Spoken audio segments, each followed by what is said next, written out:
포뮬러1이 다시 한번 한국을 찾았습니다. 이번엔 발테리 보타스와 함께 모터스포츠와 팬문화 그리고 열정이 어우러진 특별한 이벤트였죠. 레드불은 크리스천 호너가 떠난 이후 로랑 메키스가 지휘를 맡으면서 팀 내부에선 조금씩 숨통이 트이는 분위기예요. 그 사이 카를로스 사인츠는 윌리엄스에서 쉽지 않은 시간을 보내고 있고 메르세데스 이적설도 끊이지 않고 있습니다.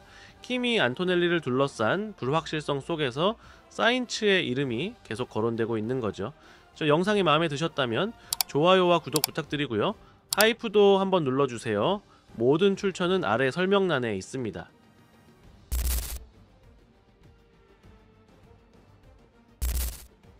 포뮬러1이 드디어 2025년에 한국으로 돌아옵니다. 이건 정말 짚고 넘어갈 만한 소식이에요. 무려 10년이 넘는 시간 동안 한국에서는 F1 경기를 볼 수 없었죠. 그런데 이번에 그 피치스런 유니버스라는 대형 이벤트를 통해 AMG 스피드웨이 용인에서 다시 한번 쇼런이 열립니다. 그 중심에는 발테리 보타스가 있어요. 2026년에 캐딜락 드라이버로 나설 예정인 보타스가 이번에는 메르세데스 WB 열세를 몰고 시연에 나서는 겁니다. 단순한 전시 주행이 아니라 한국 팬들의 모터스포츠 열정을 다시 불러일으킬 만한 순간이 될 거예요. 이번 이벤트는 단순한 자동차 행사로 끝나지 않습니다. 메르세데스 300SL 그리고 보기 힘든 SLR 스털링 모스 같은 희귀한 클래식 카들이 전시되고 음악, 음식, 시뮬레이터 체험까지 어우러진 진짜 문화 축제로 기획되어 있어요. 그리고 이건 꼭 말하고 싶었어요. 광고가 아니라 진심으로 이런 이벤트가 주는 긍정적인 영향에 대해요. 자, 포뮬러1이 다시 한국을 찾았다는 건 단순히 일정에 이름을 올렸다는 의미가 아니죠. 이 스포츠와 문화 그리고 팬 경험을 하나로 묶는 새로운 접근 방식이라는 겁니다. 자, 그런 이벤트가 다양한 지역과 사람들에게 포뮬러1을 더 가까이 느끼게 해주고 있다는 점 정말 의미 있다고 생각해요. 혹시 결승선 채널에 이런 콘텐츠를 응원하고 싶은 기업이 있다면 언제든지 제안 환영입니다. 이벤트에 대한 자세한 내용은 아래 설명란에서 확인하실 수 있어요.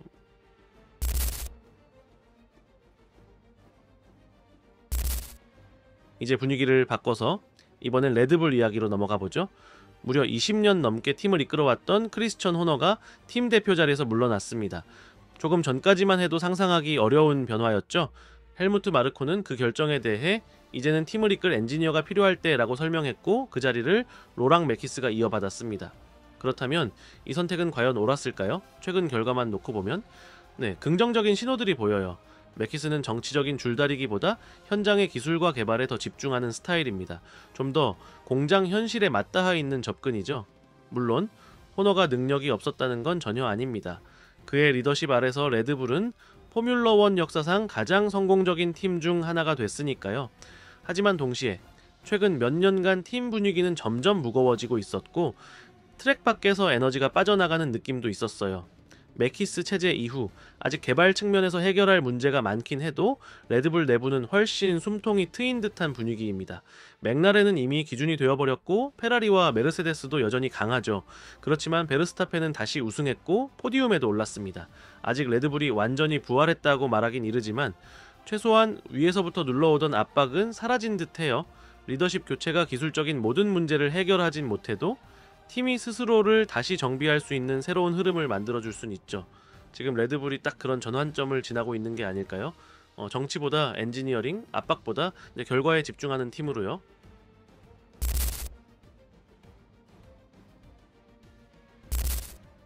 카를로스 사인츠의 윌리엄스 이적은 큰 기대 속에 시작됐습니다. 하지만 현실은 꽤 다르게 흘러가고 있어요. 팀은 2024년에 9위였던 걸 생각하면 올해 5위까지 올라서며 분명히 발전했죠. 그런데 정작 사인츠는 아직 뚜렷한 성과를 내지 못하고 있어요. 현재까지 그의 시즌 포인트는 16점.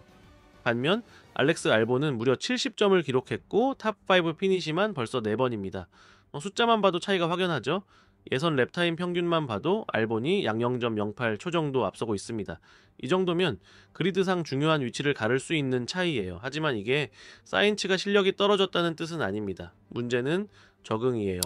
윌리엄스의 차는 긴 코너, 복합 브레이킹, 그리고 타이어 워밍업에서 약점을 보이고 있는데 이건 사인츠의 드라이빙 스타일, 코너 진입에서 속도를 실어가는 스타일과 정면으로 부딪히는 부분이죠. 사실 이건 해밀턴이 페라리에서 겪고 있는 어려움과도 비슷합니다. 정상급 드라이버들이 자신에게 맞지 않는 채 맞춰야 하는 상황이니까요. 차이점은 사인츠는 팀의 기준점이 되어달라는 기대를 받고 왔다는 거예요. 하지만 지금 팀을 이끌고 있는 건 오히려 알본이죠. 그렇다고 사인츠가 아무것도 보여주지 못한 건 아닙니다. 제다 이몰라 같은 레이스에서는 경쟁력이 있었고 헝가리처럼 어려운 주말에도 최대치를 뽑아냈어요. 다만 문제는 꾸준함이에요. 전체 19개 레이스 중 11번이나 사고나 문제가 있었죠. 마이애미에서의 충돌, 바레인에서 안토넬리와의 접촉 같은 명백한 실수도 있었고, 실버스톤에서 르클레르와의 사고, 잔드보르트에서의 논란이 된 페널티처럼 억울한 상황도 있었습니다. 이런 주말이 반복되다 보면 아무리 잠재력이 보여도 팬이나 팀 입장에선 답답할 수밖에 없죠. 알보는 이런 사이에도 기회를 놓치지 않고 자신의 입지를 굳히고 있고요. 지금 사인츠에게 필요한 건 깔끔한 연속 주말이에요. 그는 분명 재능 있는 드라이버입니다. 하지만 포뮬러1은 결과와 꾸준함을 요구하는 세계죠. 그래서 중요한 질문이 남습니다. 과연 윌리엄스는 그에게 충분한 시간을 줄 수 있을까요? 아니면 점점 압박을 높이게 될까요?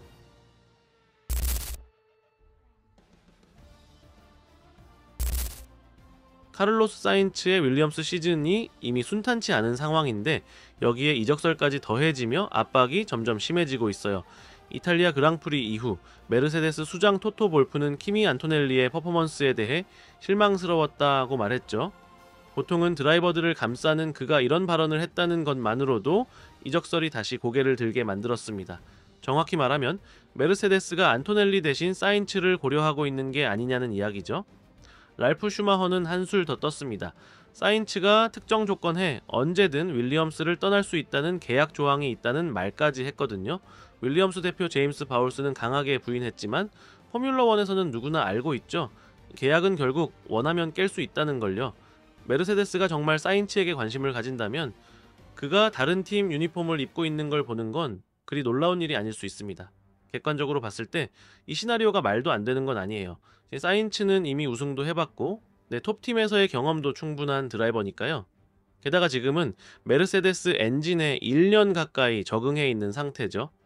2026년 새로운 규정 체제에 들어서는 시점에서 이런 검증된 안정감은 경험이 부족한 루키보다 더 매력적으로 보일 수도 있어요. 반면에 안토넬리는 아직도 장기적인 프로젝트로 분류되고 있죠. 시즌 초에는 번뜩이는 재능을 보여줬지만 최근엔 꾸준함이 사라졌습니다. 물론 그는 아직 만 19세예요.